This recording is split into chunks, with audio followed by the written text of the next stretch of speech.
Hi! Today I would like to show you how you can transfer files from TCL 25G to an Android device.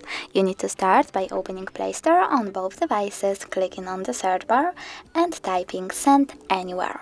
Then download this app from this developer and open it.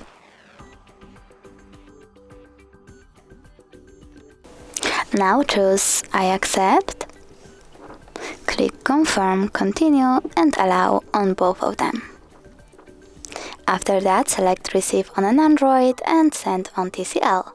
Then click on all of those kind of dots and choose Send in order to send all of your files. It will take some time though, so I will go with only this one photo for example. Choose Send and click Got it. From here we have two ways to connect. You can input this key over here and choose Receive or Scan QR code. In order to scan it, tap on the scanning icon over here on an Android, choose while using the app or only this time and point your device's camera at the code.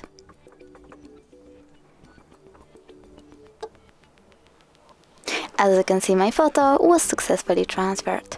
But if you want to check it out for sure, you can always go into some kind of Files app, select, in my case, Images, and tap on Send Anywhere folder. As you can see, my photo is here. Thanks so much for watching. If you enjoyed this video, smash that like button, comment, and don't forget to subscribe. Bye!